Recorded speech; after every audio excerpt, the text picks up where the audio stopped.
उसमें क्लोरोप्लास्ट में light reactions के दौरान, ठीक है, इसको जरा डायग्रामेटिकली देखते हैं।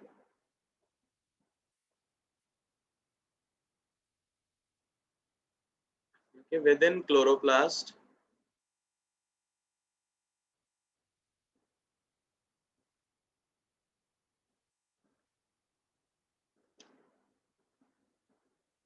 जो क्लोरोप्लास्ट में मेम्ब्रेनस स्ट्रक्चर्स हैं थाइलाकॉइड्स, थाइलाकॉइड्स के स्टैक को हमने ग्रेना जैसे के कहा है। उधर लाइट को एटीपी और NADPH में कन्वर्ट किया जाता है। ठीक है, जिस तरह ये जो कॉइन लाइक स्ट्रक्चर्स हैं with in the chloroplast which are called thylakoids, इधर लाइट एनर्जी को कैप्चर करके ATP और NADPH इसमें कन्वर्ट किया गया। हमने ये देखा कि ये जो थाइलाकॉइड मेम्ब्रेन थी इस जगह पर, these membranes, ये मेम्ब्रेन साइट्स होती हैं लाइट रिएक्शंस की। इन्होंने इवेंचुअली लाइट रिएक्शंस के बाद हमें दो प्रोडक्ट्स दी। एक प्रोडक्ट हुई NADPH+H+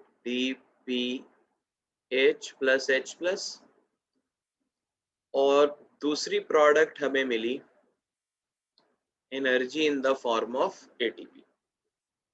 और यहाँ पर जो रिएक्शन हुआ लाइट रिएक्शन, क्योंकि उसमें ATP बनी Z स्कीम से, तो उसको हमने बोला नॉन साइक्लिक फोटोफॉस्फोराइलेशन। मैंने ये बताया कि साइक्लिक फोटोफॉस्फोराइलेशन है उसको हम डार्क रिएक्शन के बाद समझेंगे। अब फोटोसिंथेसिस का जो लाइट रिएक्शन है उसकी ये दो प्रोडक्ट्स हमारे पास आ चुकी हैं, ATP और NADPH। अब ये जो दोनों प्रोडक्ट्स हैं इनको आगे इस्तेमाल किया जाएगा स्ट्रोमा में इन डार्क रिएक्शन।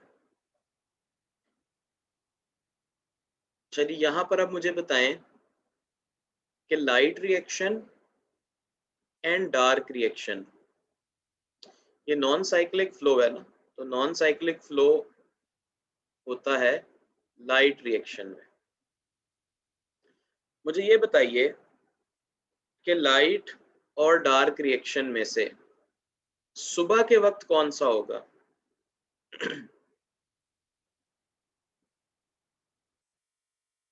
लाइट और डार्क रिएक्शंस में से डे टाइम कौन सा होगा? अच्छा, और रात के वक्त कौन सा होगा?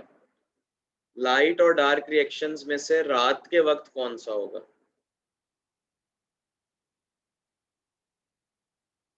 अच्छा, ठीक है, वेरी गुड। भाई लाइट रिएक्शंस और डार्क रिएक्शंस दोनों डे टाइम में होते हैं क्योंकि photosynthesis takes place during day time. तो फिर इसको लाइट और इसको डार्क क्यों कहते हैं? इसको लाइट रिएक्शन क्यों कहा जाता है? क्योंकि ये लाइट एनर्जी को डायरेक्टली इस्तेमाल करता है। लाइट रिएक्शन क्या है? लाइट सनलाइट को एब्जॉर्ब किया फोटोसिंथेटिक पिगमेंट्स ने, और फोटोसिंथेटिक पिगमेंट्स ने इस सनलाइट को एब्जॉर्ब करके कन्वर्ट कर दिया ATP एंड NADPH में, जिसको हमने यहाँ पे लिखा कि जी नॉन साइक्लिक से ये दोनों चीजें बनती हैं। इसको डार्क क्यों कहते हैं? इसको डार्क इसलिए कहते हैं कि इट रिक्वायर्स, मुझे आंसर करे ना, dark reaction requires NADPH, ATP और सनलाइट। डार्क रिएक्शन को ATP या delta option A and B। तो डार्क रिएक्शन को ATP चाहिए NADPH चाहिए, लाइट चाहिए, या बोथ ए एंड बी चाहिए? तो डार्क रिएक्शन को बोथ ए एंड बी चाहिए। अब इसी तरह जरा लाइट रिएक्शन का बताएं कि जो लाइट रिएक्शन है उसको इन चारों में से क्या चीज चाहिए? NADP, ATP, light. Yes, light reaction को डायरेक्ट सनलाइट चाहिए होती है, डार्क रिएक्शन को लाइट रिएक्शन की प्रोडक्ट्स चाहिए होती हैं, NADPH एंड ATP। क्योंकि ये डायरेक्ट सनलाइट को यूज नहीं करता, it does not use light directly, that is why इसको हम डार्क रिएक्शन कहते हैं। इसको मेल्विन केल्विन की वजह से केल्विन साइकिल भी कहा जाता है, और इस केल्विन साइकिल को C3 साइकिल भी कहते हैं। और ये डार्क रिएक्शन, केल्विन साइकिल और C3 cycle, it will take place in stroma of chloroplast.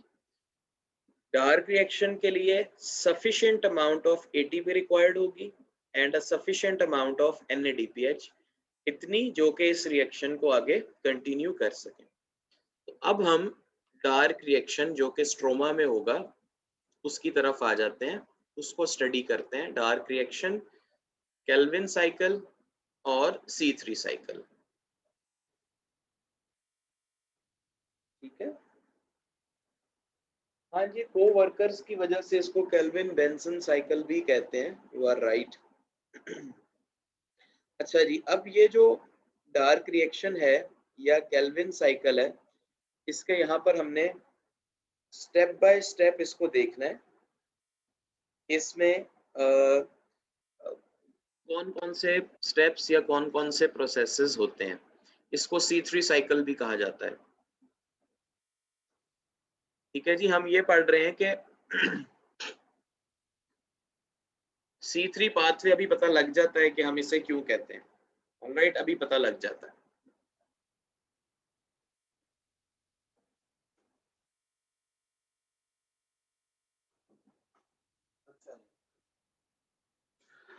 मैं ये कह रहा हूं कि जो ये हम फोटोसिंथेसिस पढ़ रहे थे, रिपीट में कर देता हूं, तो उसमें ग्रेना में और थाइलाकॉइड्स में लाइट रिएक्शंस के दौरान ATP और NADPH मिला। अब ATP और NADPH रिक्वायर्ड होता है फॉर डार्क रिएक्शन, ठीक है। अब ये हम डार्क रिएक्शन या केल्विन साइकिल को पढ़ने जा रहे हैं। केल्विन साइकिल का सबसे पहला स्टेप नंबर 1, ये जो पहला स्टेप होता है केल्विन साइकिल का, इसको बोला जाता है कार्बन डाइऑक्साइड फिक्सेशन।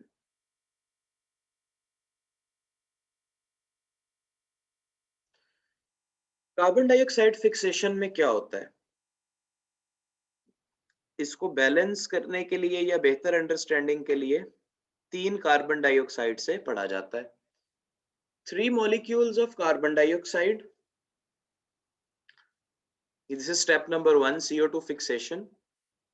ये 3 मॉलिक्यूल्स कार्बन डाइऑक्साइड के कंबाइन करते हैं 3 molecules of ribulose bis phosphate, जिसको हमने कार्बोहाइड्रेट्स में पढ़ा है। जो ये राइबुलोज बिस फॉस्फेट है, this is called as carbon dioxide acceptor. ये ऐसा मॉलिक्यूल है जो कार्बन डाइऑक्साइड को इनकॉर्पोरेट करता है। तो रिएक्शन बेसिकली क्या होता है, रिएक्शन ये होता है कि ये 3 राइबुलोज बिसफॉस्फेट मॉलिक्यूल्स कंबाइन करते हैं 3 molecules of ribulose bisphosphate, they combine with 3 molecules of carbon dioxide, all right।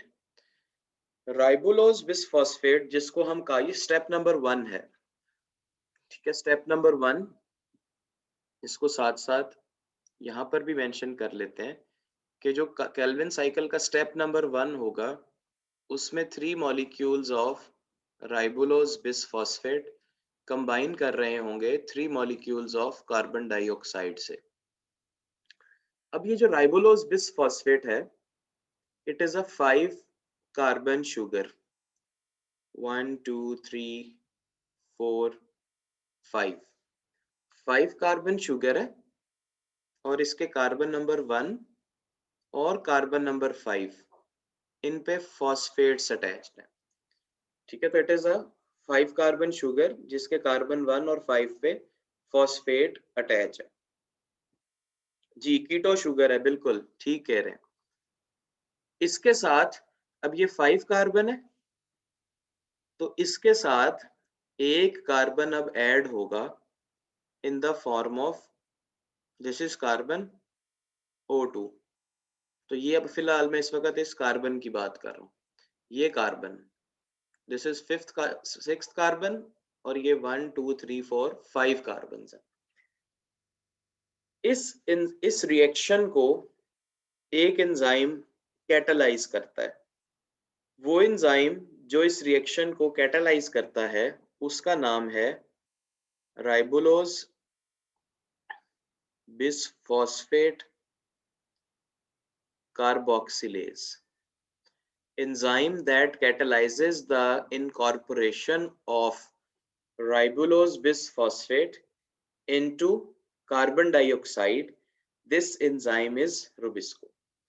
अब यहाँ पर आप गौर से देखें कि ये जो राइबोलोज बिसफॉस्फेट जिसमें 1 2 3 4 5 कार्बन है और इसमें कार्बन डाइऑक्साइड का ये 6th कार्बन इनकॉर्पोरेट हो रहा है, तो इसके रिजल्ट में जो पहला कंपाउंड बनेगा वो कितने कार्बन होना चाहिए?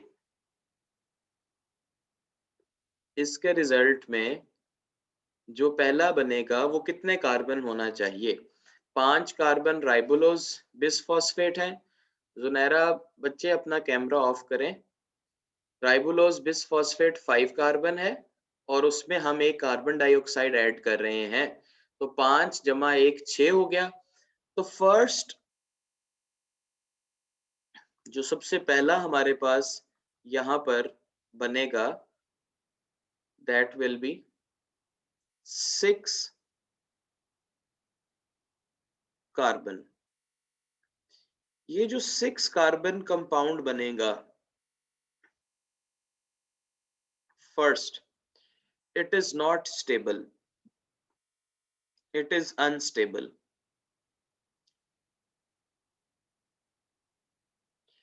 तो अनस्टेबल 6 कार्बन कंपाउंड बनता है।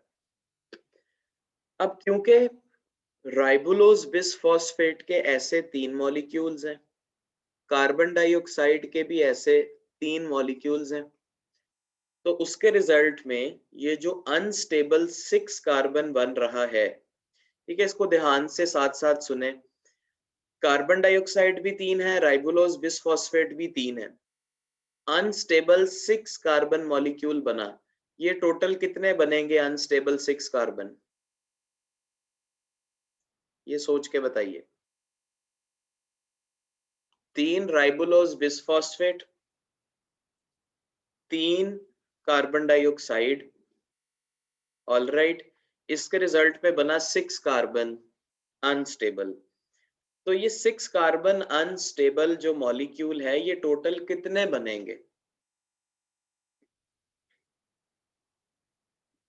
3 मॉलिक्यूल्स बनेंगे। क्योंकि भाई देखो ना, 3 कार्बन डाइऑक्साइड जब 3 राइबोलोज बिसफॉस्फेट में इनकॉर्पोरेट हो जाएंगे तो अनस्टेबल 6 कार्बन भी 3 मॉलिक्यूल्स बनेंगे,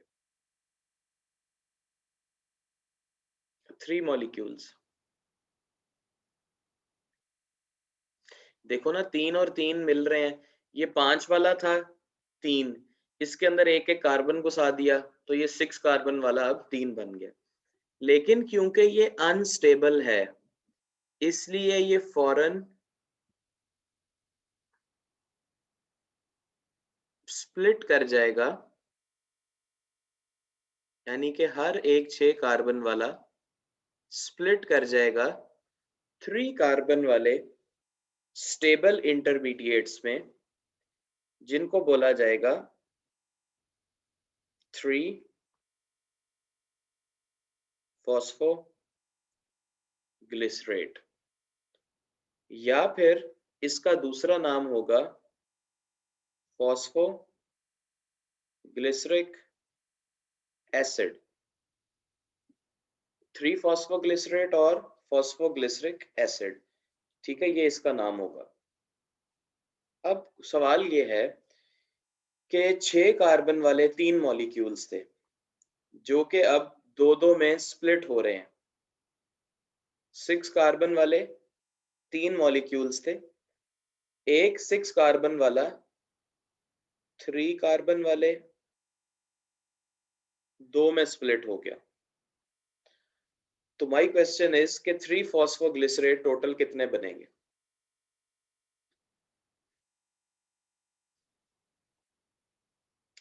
जी, अदन बिल्कुल ठीक कह रही हैं।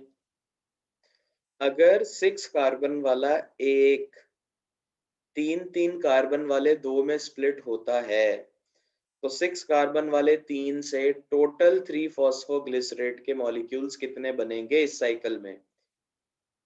यस, बिल्कुल ठीक आंसर कर रहे हैं सब, 6 मॉलिक्यूल्स। तकरीबन सबका जवाब ठीक है। अगर 6 कार्बन वाला एक 3-3 कार्बन वाले 2 बनाएगा, तो 6 कार्बन वाले 3-3 कार्बन वाले 6 मॉलिक्यूल्स बनाएंगे, क्योंकि एक से जब 2 बनते हैं तो 6 से, तो 3 से 6 बनेंगे। रिपीट कर देता हूं, मैंने कहा 3 मॉलिक्यूल्स ऑफ राइबोलोज बिसफॉस्फेट, जिनको कार्बन डाइऑक्साइड एक्सेप्टर कहा, रुबिस्को एंजाइम की प्रेजेंस में, रुबिस्को इज एंजाइम,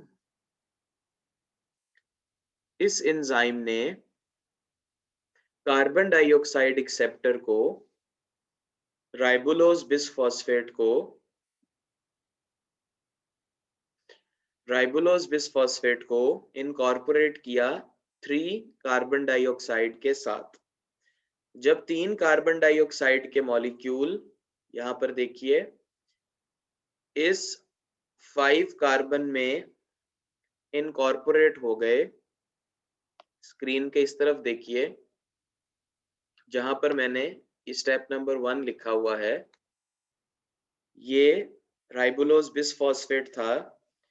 जब इसमें, जो कि ये 5 कार्बन था, 1 2 3 4 5, इसमें जब ये कार्बन डाइऑक्साइड घुस गया, तो ये 6 कार्बन अनस्टेबल मॉलिक्यूल बना।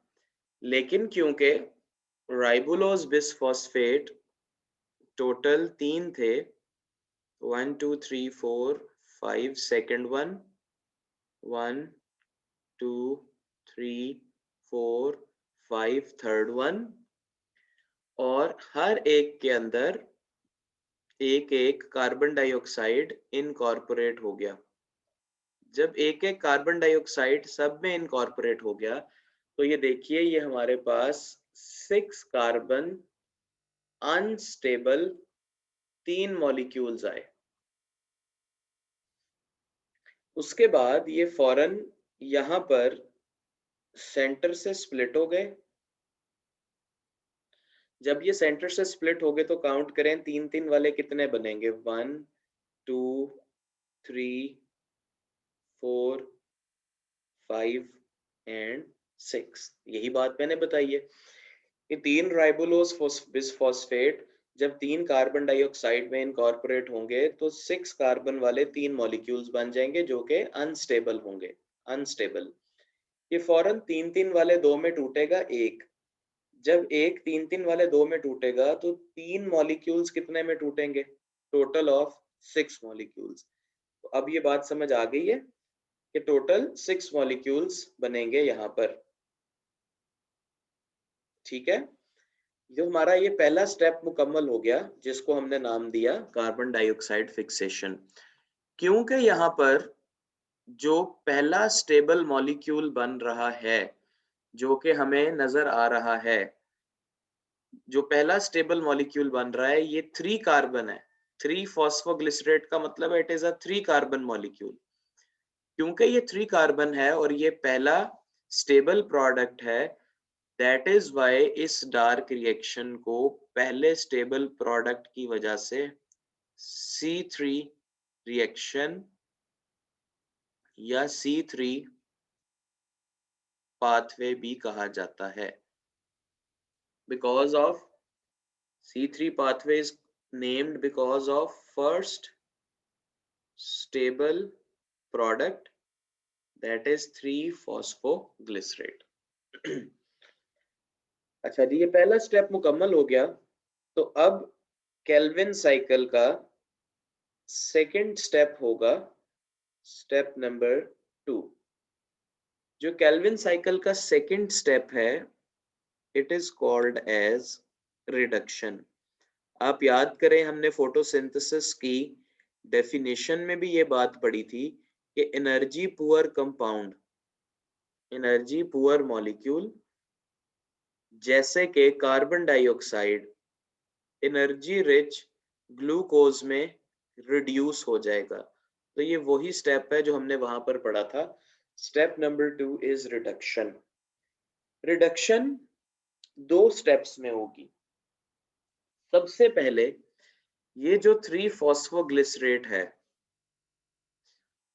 ये सबसे पहले कन्वर्ट होगा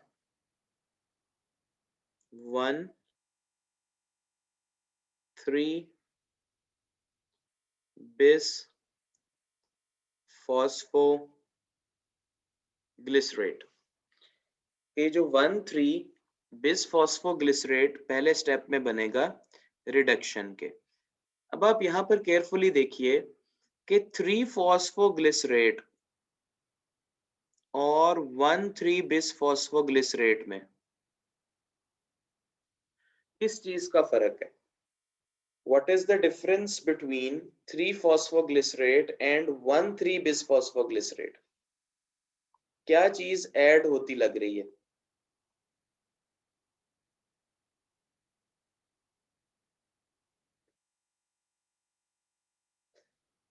जी वेरी गुड, फॉस्फेट ग्रुप का। 3-फॉस्फोग्लिसरेट से 1,3-बिस फॉस्फोग्लिसरेट बना है, तो ये फॉस्फेट का फर्क है। ये फॉस्फेट कहां से आएगा? तो this phosphate will be provided by ATP।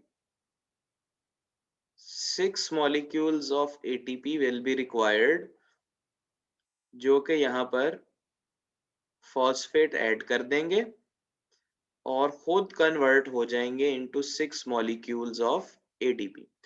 मुझे बताइए कि यहाँ पर 6 ATP क्यों लिखे हैं मैंने? Why 6 ATPs? 3-phosphoglycerate 1,3-bis phosphoglycerate में कन्वर्ट हो रहा है, ठीक है, लेकिन यहाँ पर इस रिएक्शन में मैंने 6 ATPs इस्तेमाल की हैं। जी वेरी गुड, क्योंकि ये देखें यहाँ पर बताया कि टोटल मॉलिक्यूल्स कितने थे, ये 6। हम 6 मॉलिक्यूल्स के लिए अब बात कर रहे हैं। 3-फॉस्फोग्लिसरेट के 6 मॉलिक्यूल थे, जिसका मतलब है 1,3-बिस फॉस्फोग्लिसरेट, दिस वन, इसके भी टोटल कितने मॉलिक्यूल्स होंगे? 6 मॉलिक्यूल्स होंगे। समझ आई? सेकंड स्टेप में 1,3-बिस फॉस्फोग्लिसरेट रिड्यूस होके कन्वर्ट होगा into the final product, that is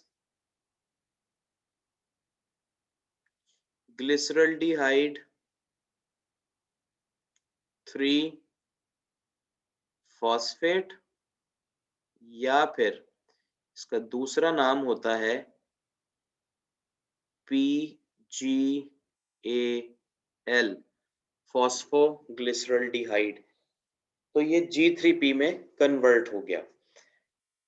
इस स्टेप में भी कन्वर्जन के लिए 6 मॉलिक्यूल्स ऑफ NADPH रिक्वायर्ड होंगे,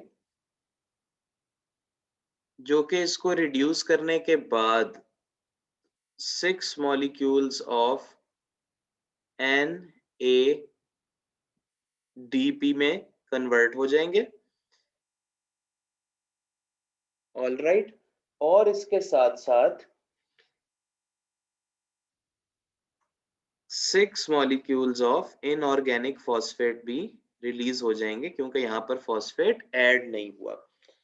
तो ये जो स्टेप नंबर 2 रिडक्शन है, इसको अगर समराइज किया जाए एक इक्वेशन में, तो ये बनेगा 3 फॉस्फोग्लिसरेट के 6 molecules reduced into glyceraldehyde 3-phosphate और फॉस्फोग्लिसरल्डिहाइड, और इसके भी टोटल हो जाएंगे 6 मॉलिक्यूल्स। इस रिडक्शन के लिए यहाँ पर 6 मॉलिक्यूल्स ATP के इस्तेमाल होंगे और 6 मॉलिक्यूल्स NADPH के इस्तेमाल होंगे, क्योंकि हम 6 मॉलिक्यूल्स को रिड्यूस कर रहे हैं इनटू 6 मॉलिक्यूल्स। 3-फॉस्फोग्लिसरेट को कन्वर्ट किया जा रहा है ग्लिसरल्डिहाइड 3-फॉस्फेट में। This process step number 2 is called as reduction. तो हुआ ये कि हमारे पास ग्लिसरल्डिहाइड 3-फॉस्फेट के टोटल आ गए 6 molecules.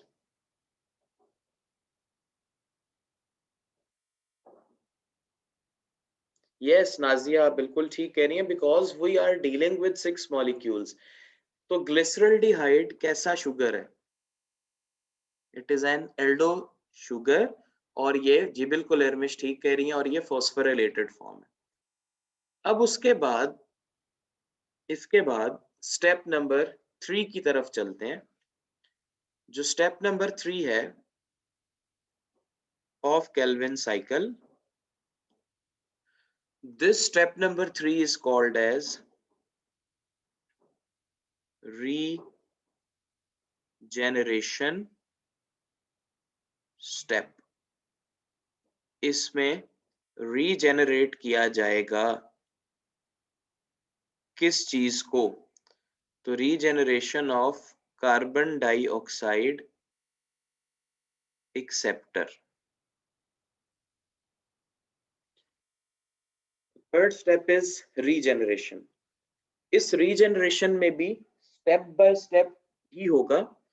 वो क्या होगा step by step? In 6 molecules में से 5 मॉलिक्यूल्स G3P के लिए जाएंगे और इनसे बनाया जाएगा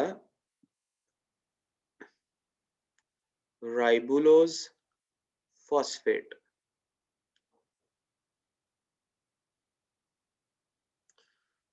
छह में से 5 मॉलिक्यूल्स G3P के रीजेनरेट करेंगे 3 मॉलिक्यूल्स ऑफ राइबुलोज फॉस्फेट, और फिर राइबुलोज फॉस्फेट नेक्स्ट स्टेप में कन्वर्ट हो जाएगा राइबुलोज बिसफॉस्फेट में। 3 मॉलिक्यूल्स राइबुलोज फॉस्फेट के कन्वर्ट हो जाएंगे 3 मॉलिक्यूल्स ऑफ राइबुलोज बिसफॉस्फेट में। इस पर्पस के लिए 3 ATPs will be required. All right? ठीक है, तो ये हमारा थर्ड स्टेप भी कंप्लीट हो गया। अगर अब मैं थर्ड स्टेप को समराइज करूं यहाँ पर, तो 6 मॉलिक्यूल्स जो कि टोटल थे इनफैक्ट, उसमें से 5 molecules of G3P, they got converted into eventually 3 molecules of ribulose bis phosphate. ये स्टेप नंबर 3 है। राइबोलोज बिसफॉस्फेट रीजनरेट हो गया तो उससे फिर ये साइकिल दोबारा से आगे कंटिन्यू हो जाएगा। ठीक है, third step is called as regeneration. Total हमारे पास G3P के 6 मॉलिक्यूल्स थे। इन 6 में से 5 G3P को राइबोलोज फॉस्फेट बनाने के लिए इस्तेमाल कर लिया जाता है। 5 G3P का मतलब ये है, दिस इज 3 कार्बन 1 2 3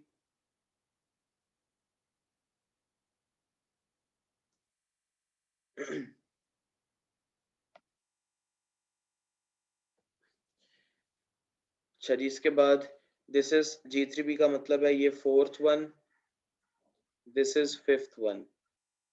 अब 1 2 3 4 5 6 7 8 9 10 11 12 13 14 15 कार्बन हैं। अब ये 5 रीजेनरेट होंगे, रीअरेंज होंगे, जिस तरह 1 2 3 4 एंड 5 ये रीअरेंज हुए, 1 2 3 4 5 वाला एक बन गया। इसी तरह ये 1 2 3 4 एंड 5 ये रीअरेंज हुए, तो 1 2 3 4 5 5 कार्बन वाला एक ये बन गया। अब पीछे रह गए हमारे पास, ये देखिए 1 2 3 4 एंड 5, तो 1 2 3 4 एंड 5। इस तरह 5 G3P रीअरेंज होके 3 मॉलिक्यूल्स ऑफ राइबोलोज फॉस्फेट को बना देते हैं। 3 मॉलिक्यूल्स ऑफ राइबोलोज फॉस्फेट में हर एक के पास एक तरफ फॉस्फेट होगा। जब ये राइबोलोज बिसफॉस्फेट बनेंगे तो इनके दूसरे साइड पे भी फॉस्फेट आना शुरू हो जाएगा। अब प्लांट के पास इस सब के बाद क्या बचा है? 6 में से एक मॉलिक्यूल बचा है G3P का, which is the net gain of plant। अब ये जो G3P है, इस एक G3P से प्लांट अपना ग्लूकोज और बाकी के जितने भी ऑर्गेनिक मॉलिक्यूल्स हैं उनको सिंथेसाइज कर सकता है। यानी कि ये जो पूरा केल्विन साइकिल है, ये प्लांट को असल में एक ही G3P देता है और ये एक G3P नेट गेन होता है, जिससे ग्लूकोज और बाकी सब चीजें बनेंगी। तो केल्विन साइकिल के 3 स्टेप्स हमने पढ़े। Step number 1 carbon dioxide fixation, जिसको ब्रीफली लिखा जाए तो ये ऐसे होगा, 3 molecules of राइबोलोज bisphosphate plus 3 molecules of carbon dioxide, they eventually gave us 6 molecules of 3-phosphoglycerate और यही स्टेबल प्रोडक्ट होगी। सेकेंड स्टेप था रिडक्शन, जिसमें ये 3 molecules of phosphoglycerate, sorry 6 molecules of 3-phosphoglycerate convert हो गए 6 molecules of G3P, जिसमें 6 ATP और NADPH 6 इस्तेमाल हुए। थर्ड स्टेप रीजनरेशन का, जिसमें इन 6 G3P में से 5 G3P 3 राइबोलोज बिसफॉस्फेट बनाने में इस्तेमाल हो गए और प्लांट को नेट गेन हुआ 1 G3P। अच्छा, तो अब केल्विन साइकिल से हमें क्या पता लगा कि 1 Calvin cycle needs how many ATP and how many NADPH। तो अब आप इसके बाद इसको समराइज कीजिए कि एक केल्विन साइकिल कितने एटीपी रिक्वायर करता है और कितने एनएडीपीएच रिक्वायर करता है। ठीक है, ठीक है, एक केल्विन साइकिल 9 एटीपी 6 NADPH इस्तेमाल करता है एंड एक एटीपी, सॉरी 9 एटीपी और 6 NADPH इस्तेमाल करके प्रोड्यूसेस नेट 1 G3P मॉलिक्यूल। बाकी के 5 किधर चले जाते हैं? रीजनरेशन में। सो इसका मतलब ये है कि अगर केल्विन साइकिल से हमने बनाना है glucose molecule, so for one glucose molecule we need 2 Kelvin cycles। ठीक है, तो अगर हमें 2 केल्विन साइकिल्स चाहिए एक ग्लूकोज के लिए, तो इसका मतलब ये है, एक ग्लूकोज के लिए 2 केल्विन साइकिल क्यों चाहिए? क्योंकि G3P 3 कार्बन है और ग्लूकोज 6 कार्बन है। तो इसका मतलब है for glucose we need 2 Calvin cycles, यानी कि 18 ATPs एंड 12 NADPH, ये रिक्वायर्ड होगा। हमें इसके स्टेप बाय स्टेप रिएक्शंस भी आने चाहिए कि किस स्टेप में कौन सी चीज इस्तेमाल हुई है, कितनी इस्तेमाल हुई है। मसलन 3 पीछे मैंने इन रिएक्शंस को सिंपल करके भी लिखा है। 3 फॉस्फोग्लिसरेट को G3P में कन्वर्ट करने के लिए 6 मॉलिक्यूल्स के लिए 6 ATP चाहिए, एक मॉलिक्यूल के लिए 1 ATP और 1 NADPH चाहिए होगा। इसी तरह 3 राइबोलोज बिसफॉस्फेट को 6 मॉलिक्यूल्स ऑफ 3 फॉस्फोग्लिसरेट में कन्वर्ट करने के लिए ATP और NADPH नहीं चाहिए होगा, यहाँ पर सिर्फ एंजाइम चाहिए होगा, दैट इज रुबिस्को। 6 मॉलिक्यूल्स में से 5 G3P को 3 मॉलिक्यूल्स ऑफ राइबोलोज बिसफॉस्फेट में कन्वर्ट करने के लिए हमें 3 मॉलिक्यूल्स ऑफ ATP चाहिए होंगे। तो इस तरह हमें 1 बाय 1 हर स्टेप की कन्वर्जन का भी पता होना चाहिए। अच्छा जी, अब हम क्योंकि डार्क रिएक्शन पढ़ चुके हैं, हमें समझ आ गई कि जी अच्छा फोटोसिंथेसिस में डार्क रिएक्शन कैसे होता है और इसकी रिक्वायरमेंट्स क्या हैं, इसके स्टेप्स क्या हैं। अब आगे हम चलते हैं फर्दर और अब हम समझेंगे साइक्लिक फोटो फोस्फोराइलेशन।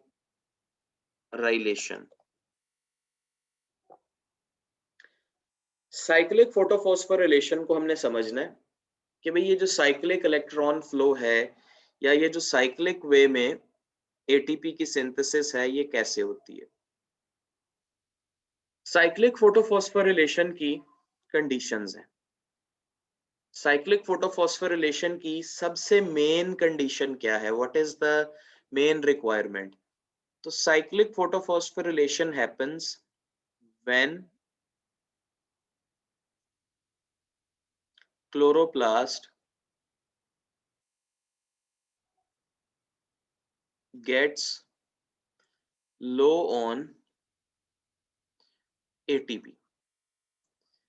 जब क्लोरोप्लास्ट में ATP कम हो जाएगी, when chloroplast runs low on ATP, इस कंडीशन में साइक्लिक इलेक्ट्रॉन फ्लो होगा। अब हमने इस बात को समझना है, लो एटीपी की वजह से साइक्लिक फोटोफॉस्फोरिलेशन क्यों होती है। मुझे बताइए कि ये एटीपी रिक्वायर्ड किस जगह पर है, मतलब फोटोसिंथेसिस में एटीपी रिक्वायर्ड किस जगह पर है।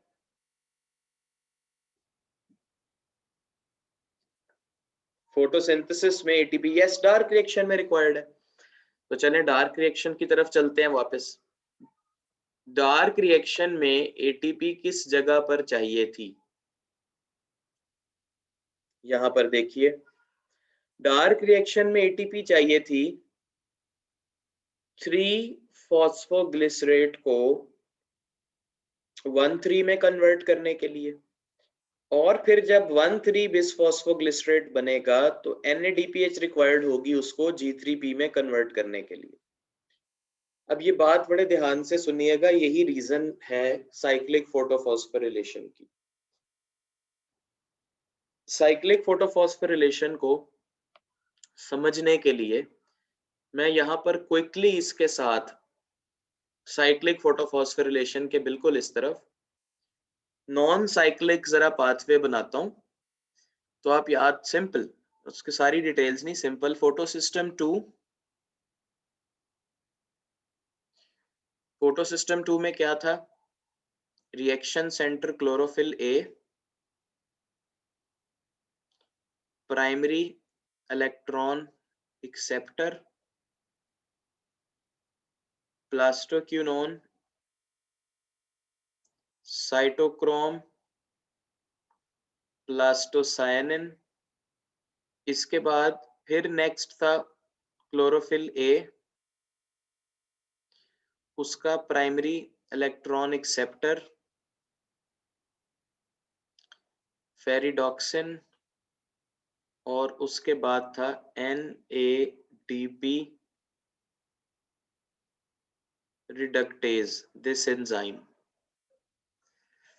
इस एंजाइम का सबस्ट्रेट है NADP+, जिसको ये कन्वर्ट करता है NADPH में। ये बात तो याद है ना सबको? जी। अब होता ये है, ये नॉन साइक्लिक फ्लो था, ठीक है।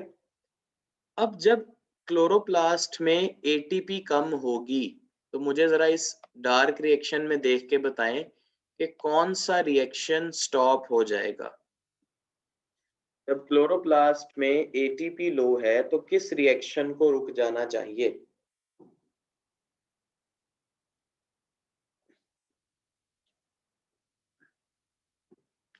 जब क्लोरोप्लास्ट में ATP कम होगी तो कौन सा स्टेप रुकेगा रिएक्शन का? गुड, रिडक्शन रुकेगी। डार्क रिएक्शन, यस, 3PG से 1,3 बिसफॉस्फोग्लिसरेट नहीं बनेगा, वेरी गुड, रिडक्शन रुक जाएगी। इसका मतलब है, अब यहाँ पर देखिए इस तरफ ध्यान दीजिए, अगर ये ATP को मैं यहाँ से खत्म कर दूं या ये ATP लो हो जाए, दिस ATP, तो ये 3 फॉस्फोग्लिसरेट की कन्वर्जन रुक जाएगी, जिसका मतलब है कि अब 1,3 बिसफॉस्फोग्लिसरेट नहीं बनेगा। जब 1,3 बिसफॉस्फोग्लिसरेट नहीं बनेगा तो NADPH इस्तेमाल होना बंद हो जाएगा। मैं रिपीट करता हूं, ATP को खत्म कीजिए यहां से, ठीक है। जब ATP खत्म हुई तो 3 फॉस्फोग्लिसरेट 1,3 में कन्वर्ट नहीं होगा। जब 1,3 बिसफॉस्फोग्लिसरेट नहीं होगा तो NADPH इस्तेमाल नहीं होगा, क्योंकि NADPH क्या करता है, 1,3 को इसमें कन्वर्ट करता है और खुद NADP को जनरेट करता है। जब 1,3 बिसफॉस्फोग्लिसरेट नहीं होगा तो NADPH इस्तेमाल नहीं होगा, जिसकी वजह से इसका लेवल बढ़ना शुरू हो जाएगा, और NADPH जब इस्तेमाल नहीं होगा तो NADP नहीं बनेगा। अब NADP जब नहीं बन रहा तो इसका मतलब NADP का लेवल लो होना शुरू हो गया। NADP हम जानते हैं कि NADP is final electron acceptor. तो जब फोटोफॉस्फोरिलेशन में फाइनल इलेक्ट्रॉन एक्सेप्टर ही नहीं होगा तो भाई NADP रिडक्टेज फेरिडॉक्सिन से इलेक्ट्रॉन को एक्सेप्ट नहीं करेगा। एज अ रिजल्ट ये फ्लो यहाँ पे रुक जाएगा। फिर क्या करना पड़ेगा, फेरिडॉक्सिन ये इलेक्ट्रॉन रिटर्न करेगा साइटोक्रोम को, साइटोक्रोम इलेक्ट्रॉन रिटर्न करेगा प्लास्टोसायनिन को, प्लास्टोसायनिन फिर से देगा रिएक्शन सेंटर क्लोरोफिल ए और antenna complex, reaction centre of photosystem 1 chlorophyll a, यहां से ये चला जाएगा प्राइमरी एक्सेप्टर के पास, फिर फेरिडॉक्सिन के पास। अगर NADP अवेलेबल होगा तो ठीक, अदरवाइज फिर ये इलेक्ट्रॉन वापस अपने साइकिल में फ्लो करना शुरू कर देगा। इसको बोलेंगे साइक्लिक फोटोफॉस्फोरिलेशन। अब हम इसकी डिटेल देखते हैं कि साइक्लिक फोटोफॉस्फोरिलेशन में क्या होता है। तो देखिए साइक्लिक फोटोफॉस्फोरिलेशन में ये होगा कि ये रिएक्शन सेंटर क्लोरोफिल ए 680 यानी कि ये फोटो सिस्टम 2 हो गया। यहां से इलेक्ट्रॉन्स हमें पता है एक्साइट होके जाते हैं प्राइमरी इलेक्ट्रॉन एक्सेप्टर के पास। प्राइमरी इलेक्ट्रॉन एक्सेप्टर के बाद हमें पता है जो नेक्स्ट चीज है दैट इज प्लास्टोक्यूनोन। उसके बाद जो नेक्स्ट चीज है हमें पता है दैट इज साइटोक्रोम कॉम्प्लेक्स। उसके बाद जो नेक्स्ट आता है वी नो दैट इज प्लास्टोसायनिन। उसके बाद जी एंटीना कॉम्प्लेक्स और रिएक्शन सेंटर क्लोरोफिल ए जो कि 700 नैनोमीटर्स पे आएगा, जिसका मतलब है ये फोटो सिस्टम 1 है। अच्छा जी, इसके बाद फोटो सिस्टम 1 का होता है primary electron acceptor. Photo system 1 का जो प्राइमरी इलेक्ट्रॉन एक्सेप्टर है, इसके साथ इलेक्ट्रॉन ट्रांसपोर्ट चेन का जो कंपोनेंट होता है दैट इज पेरिडॉक्सिन। उसके बाद यहाँ पर एक एंजाइम होता है जिसको हम बोलते हैं NADP रिडक्टेज। अब ये इलेक्ट्रॉन हमने पढ़ा था कि जी फोटो सिस्टम 1 में होल प्रोड्यूस हुआ कैसे, इसका इलेक्ट्रॉन यहाँ से जाता है NADP रिडक्टेज है, ये NADP रिडक्टेज अपना सबस्ट्रेट ढूंढता है NADP प्लस और इसको कन्वर्ट कर देता है NADPH प्लस H प्लस में। इसका होल फिल करने के लिए इलेक्ट्रॉन फोटो सिस्टम 1 से इधर ट्रांसफर होता है और यहाँ पर फिर वाटर स्प्लिट होता है। अब साइक्लिक फॉस्फोरिलेशन में मैंने बताया कि ATP लो हो गई, जिसकी वजह से increase in level of NADPH, जिसकी वजह से decrease in level of NADP plus. NADP plus हम सब जानते हैं कि ये क्या चीज है, it is final electron acceptor. जब इस फाइनल इलेक्ट्रॉन एक्सेप्टर का लेवल लो हो जाएगा, तो इसका मतलब है NADP रिडक्टेज के पास अब अपना ये सबस्ट्रेट नहीं है। ठीक है, यहाँ पर ये सबस्ट्रेट नहीं है, फाइनल इलेक्ट्रॉन एक्सेप्टर नहीं है यहाँ पर। इसको मैं यहाँ से इसलिए अब रिमूव कर देता हूँ।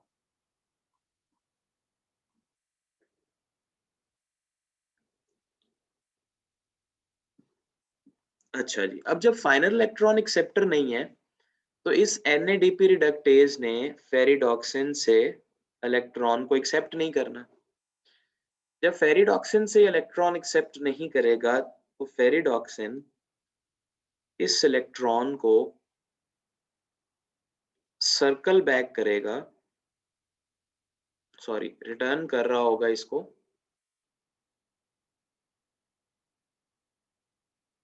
साइटोक्रोम के पास। साइटोक्रोम इस इलेक्ट्रॉन को अपने नेक्स्ट कैरियर प्लास्टोसायनिन को ट्रांसफर कर देगा।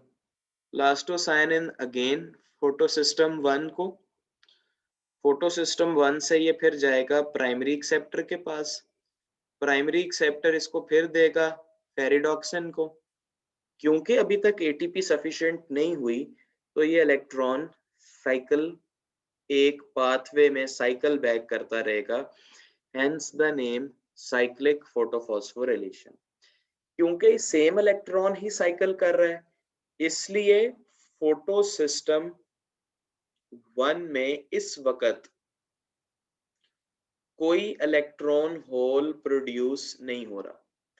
जब फोटो सिस्टम 2 में इलेक्ट्रॉन होल प्रोड्यूस नहीं हो रहा, क्योंकि इसी का अपना ये इलेक्ट्रॉन बार बार यहाँ पर साइकिल कर रहा है, तो ये फोटो सिस्टम 1 से इलेक्ट्रॉन होल नहीं प्रोड्यूस करवाएगा, जिसका मतलब है नो इलेक्ट्रॉन होल इन फोटो सिस्टम 2। फोटो सिस्टम 1 में इलेक्ट्रॉन होल प्रोड्यूस नहीं हुआ, इसका अपना इलेक्ट्रॉन साइकिल कर रहा है, इसका मतलब है फोटो सिस्टम 2 में भी कोई इलेक्ट्रॉन होल प्रोड्यूस नहीं हुआ। जब फोटो सिस्टम 2 में इलेक्ट्रॉन होल प्रोड्यूस नहीं हुआ तो वाटर की स्प्लिटिंग भी नहीं चाहिए। जब वाटर स्प्लिट नहीं होगा तो इसका मतलब है नो ऑक्सीजन, और इलेक्ट्रॉन साइकिल करता रहेगा। इस इलेक्ट्रॉन के साइकिल करते रहने का या इस दौरान क्या होगा इस साइकिलिंग से, उसके लिए हम कल की तरह थाइलाकॉइड मेम्ब्रेन पे आ जाते हैं। इस पे रिएक्शन को देखते हैं कि हो क्या रहा है। फोटो सिस्टम 2 है, ये फोटो सिस्टम 1 है। हो ये रहा है कि बिटवीन द कैरियर्स ये इलेक्ट्रॉन यहाँ पर ट्रांसफर हो रहा है। इसको जरा मैग्नीफाई करके देखें कि भाई इस मेम्ब्रेन पे क्या चल रहा है, इतने पार्ट पे, इस थाइलाकॉइड में चल ये रहा है कि रिएक्शन सेंटर क्लोरोफिल ए है, प्राइमरी इलेक्ट्रॉन एक्सेप्टर है, उसके बाद प्लास्टोक्यूनोन है, फिर साइटोक्रोम है, फिर प्लास्टोसाइनिन है, फिर फोटो सिस्टम 1 का क्लोरोफिल ए है, फिर इसका प्राइमरी एक्सेप्टर है, फिर यहाँ पर फेरिडॉक्सिन है, और यहाँ पर NADP रिडक्टेज है। इस जगह पर ये हमारे पास एंजाइम है ATP सिंथेज। अब हो ये रहा है कि क्योंकि NADP रिडक्टेज के पास अपना सबस्ट्रेट इस वक्त अवेलेबल नहीं है, तो फेरिडॉक्सिन से electron cytochrome, plastocyanin, primary acceptor और फिर फेरिडॉक्सिन, और यूं साइकिल कर रहा है। इस साइक्लिंग के दौरान क्या होगा कि जैसे जैसे इलेक्ट्रॉन यहाँ पर मूव करता रहेगा, तो मैंने आपको कल बताया था कि साइटोक्रोम के पास एबिलिटी होती है कि ये हाइड्रोजन आयंस को लो कंसंट्रेशन स्ट्रोमा से हाई कंसंट्रेशन ल्यूमेन, जहां पर हाइड्रोजन आयंस की कंसंट्रेशन हाई है, उस तरफ पंप करता रहता है। सेकेंडली, हम जानते हैं कि जो पुराना वाटर स्प्लिट हुआ होगा उसकी वजह से भी बहुत सारे हाइड्रोजन यहाँ पर पड़े होंगे। एज अ रिजल्ट, जब तक ये इलेक्ट्रॉन फ्लो होता रहेगा तो ये हाइड्रोजन आयंस हाई कंसंट्रेशन से लो कंसंट्रेशन की तरफ मूव करते रहेंगे, और ये ATP सिंथेज एंजाइम इस सारे टाइम के दौरान इन हाइड्रोजन आयंस के ग्रेडियंट को इस्तेमाल करते हुए सिंथेसाइज कर देगा सफिशिएंट अमाउंट ऑफ ATP। जब तक ये इलेक्ट्रॉन साइकिल करते रहेंगे ATP बन जाएगी। जैसे ही ATP की सिंथेसिस होगी, तो ये जो ऊपर हमने डार्क रिएक्शन पढ़ा कि ATP रिक्वायर्ड कहाँ पर होती है, इस पॉइंट पे, तो जैसे ही यहाँ पर ATP वापस आएगी ये रिएक्शन कंटिन्यू होगा। कंटिन्यू होने का मतलब है 1,3 बिसफॉस्फोग्लिसरेट बनेगा, जिसका मतलब है कि NADPH अब इस्तेमाल होगा, और इस्तेमाल होके किसे जनरेट करेगा, NADP को। तो जब सफिशिएंट अमाउंट ऑफ ATP बन जाएगी, इसी तरह इस साइड पे आइए, जब यहाँ पर ATP बनेगी तो NADPH इस्तेमाल होगा और NADP का लेवल इंक्रीज होना शुरू हो जाएगा, यानी कि now chloroplast is normal on ATP। ठीक है, तो जब NADP मौजूद होगा, तो ये NADP मौजूद होने का मतलब है किस जगह पर आ गया, अपने फाइनल इलेक्ट्रॉन एक्सेप्टर के पास, यानी ये फाइनल इलेक्ट्रॉन एक्सेप्टर अब मौजूद है।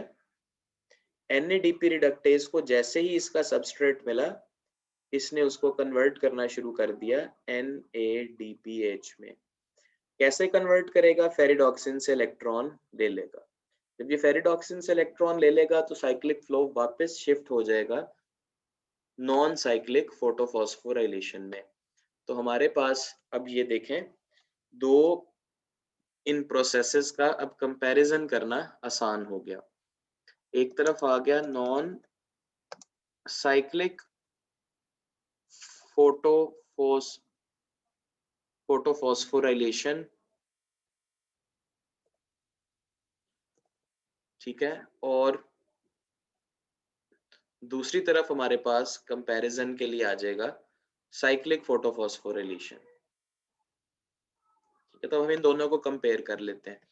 सबसे पहले तो इन दोनों में कॉमन चीज देखिए कि साइक्लिक और नॉन साइक्लिक फोटोफॉस्फोरिलेशन में क्या चीज कॉमन है, ये बताइए मुझे।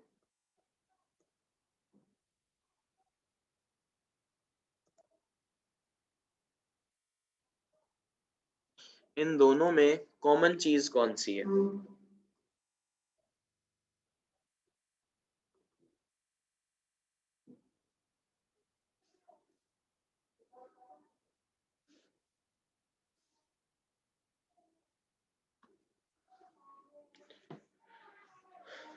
साइक्लिक और नॉन साइक्लिक में कॉमन चीज कौन सी है?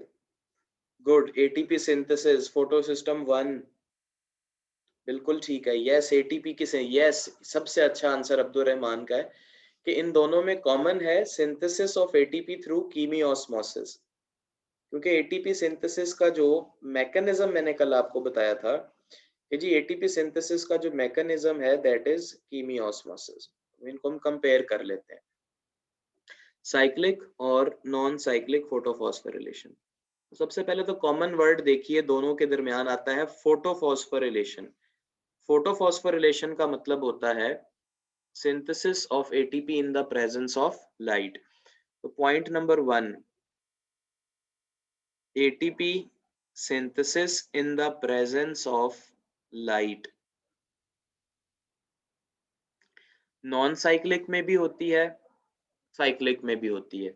और एटीपी सिंथेसिस किस प्रोसेस से होती है? केमियोस्मोसिस से। That is common, synthesis of ATP by chemiosmosis. Point number 2, मुझे बताइए फोटोलिसिस किस में होगी?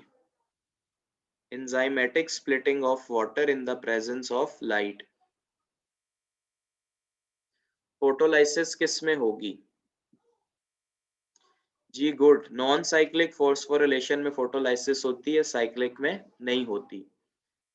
नंबर 3, अगर फोटोलाइसिस का ताल्लुक होता है ऑक्सीजन के इवॉल्व होने से, कि ऑक्सीजन किस में इवॉल्व होगी और किस में नहीं होगी, तो नॉन साइक्लिक में क्योंकि फोटोलाइसिस है इसलिए ऑक्सीजन बनेगी, साइक्लिक में ऑक्सीजन प्रोड्यूस नहीं होगी। मेनली जो फोटो सिस्टम्स, पीएस का मतलब है फोटो सिस्टम इन्वॉल्व्ड, तो नॉन साइक्लिक फोटो, ये क्वेश्चन भी पास पेपर्स में फ्रीक्वेंट आ चुका है।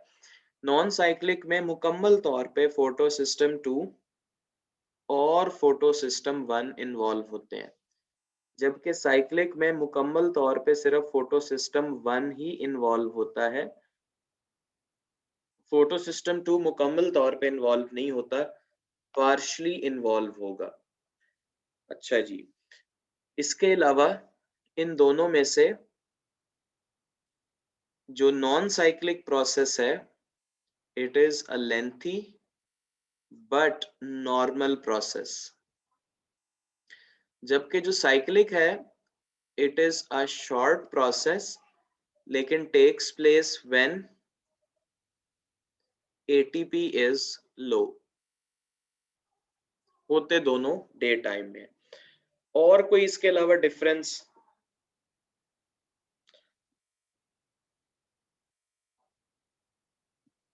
और कोई इसके अलावा डिफरेंस जो आपके जहन में आता हो? एटीपी दोनों में बनेगी, फोटोलाइसिस जो होगी वो सिर्फ नॉन साइक्लिक में होगी, ऑक्सीजन नॉन साइक्लिक में होगी। Yes, very good. NADPH production, NADPH production non cyclic में होगी, क्योंकि साइक्लिक में इलेक्ट्रॉन एक्सेप्टर ही नहीं है, इसलिए NADPH नहीं होगी। 7th, फिर इससे हम ये भी कह सकते हैं कि फाइनल इलेक्ट्रॉन एक्सेप्टर किस में इन्वॉल्व होता है, तो नॉन साइक्लिक में, जबकि साइक्लिक फॉस्फोरिलेशन में फाइनल इलेक्ट्रॉन एक्सेप्टर इन्वॉल्व नहीं होता।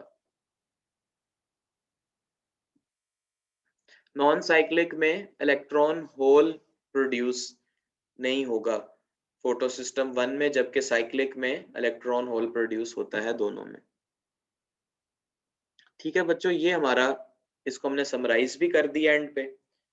तो ये हमारा आज का टॉपिक हो गया, जिसमें हमने केल्विन साइकिल,